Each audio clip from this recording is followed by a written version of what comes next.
Hi guys, welcome back to Moonman Moto. I'm your boy Aaron here from the world famous SoCal Motoplex in Victorville, California. And today I want to talk to you guys about the 2025 Yamaha TW200. So this is a bike that's really near and dear to my heart. They've made this model for many, many years, going back to the late 80s. I think the only update they've really had is they moved from a drum brake to a disc brake on the front. But this is an awesome trail bike, super affordable on these guys. If you like simplicity, air-cooled, old analog gauges, carburation, these are awesome. And like I said, a huge value. So these have a really low seat height, 31.1 inches. It makes them feel light, but actually this bike is 278 pounds, which is kind of heavy for a 200cc or a 196cc, rounded up again, motorcycle. But that's really the key. When the seat height's low on these, it gives you a good feeling, confident, feet on the ground, especially if you're loading up these onto a Joe Hauler, the back of an RV, which we sell a lot of these for. Limited suspension, and I know the big tires help on off-road situations, but this is not your spirited trail ride bike, unless you have a lot of skills and you're ready to get beat up a little bit. The basic essence of this bike is transportability and reliability and low price. 1.8 gallons on the fuel tank, and they're generally good for a couple hundred miles on range. Of course, it's going to depend on the weight of the rider and what kind of riding you're doing, where you're going. I have a lot of discussions with these about speed. Okay, so yes, this bike will do over 60 miles an hour, even with me on it. It doesn't like it. Whatever anybody tells you, when I own one of these, several of the guys who are in the store own these, actually I've had a few of these over the years, they like 50. Maybe 55 for short stints, but 50 miles an hour is where this bike is happy, and you can feel it. So will it do certain speeds? Yes. Does it like doing it? No. I like to be a realist with these bikes and tell you exactly what they're like owning one, selling them for many, many years. I do recommend them for the right applications. They do have a disc brake on the front. Like I said before, that was an update they made many years ago, but back to the analog gauges, nothing digital. They do all that stuff to keep the price down. The moment they start making updates to these, that's the time the price goes up. The popular accessories or modifications for this bike are few, but the ones I see and the ones I have done online, and the first one I would say is get a rack for the back. You have this pad on the back.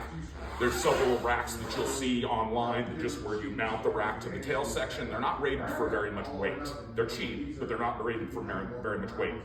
I don't have a link in the description, but the one I have is a Tusk. It's a very nice rack, and it has mounts that come down here and attach to the passenger foot pegs as reinforcements. They're great for a milk crate or any kind of trunk, or if you just want to use a bungee net or something like that on the back. Definitely something this bike is ready for.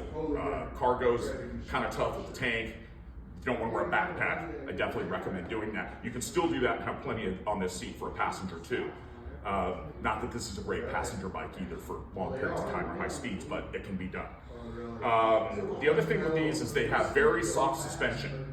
So while there is over 6 inches of travel on the front and slightly less than on the back, it's very soft for a compliant ride. I've seen people put fork springs in them or fork spring kits, which basically is some progressive springs with some PVC. Do I recommend doing that?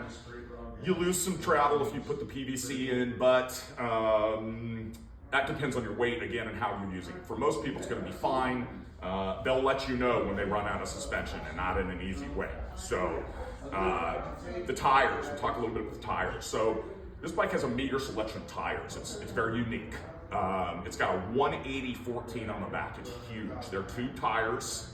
You need a specific tube. You should have one because you're going to go to the shop someplace, and very few places, funny enough, stock them because there just isn't enough T-dubs out there. Good stores will have them. I know we carry them, but definitely something to have on hand. And because of their uniqueness, they're very soft. This bike was actually, when it was introduced in the late 80s, announced by Yamaha as the first street legal ATV. And it kind of is. It's not the old BWs or the Honda Fat Cats where it had mad wheels, you know, or solid steel wheels, like a ATV. It's got spoke wheels. So it is and it isn't. And that helps you a little bit off-road, but not quite as much as you'd think.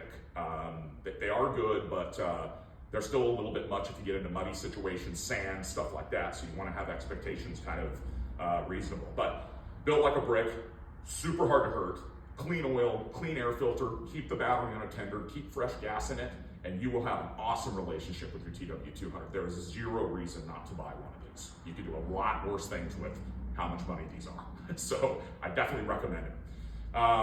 Another real quick modification that just dawned on me, or two actually, I want to mention to you guys. There is a modification where you can take the front fender, you can relocate it up here. That's for debris. Sometimes guys will get stuff stuck up in the front fender. I haven't had that issue because I don't use it for crazy stuff like that. The other one is good bars. There's nothing wrong with these bars. They're a budget bar again. Yamaha's trying to keep the price low. A couple of us have pro taper conversions or 1.1/8" conversions where you're just going to put clamps in here that will accept a fatter bar. And usually you cut those down a little bit because the diameter and width of these bars is different, of course. So that's something I see off and on too, maybe hand guards, but very, very, very limited on what you have to do to these. These are pretty much good right out of the box.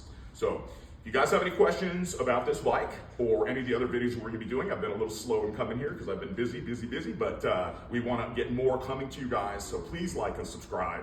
I'm going to have videos on buying new bikes for the customer's perspective, from the customer's perspective, stuff that you may or may not know already, kind of help you guys out if you're looking for a new bike, financing oriented,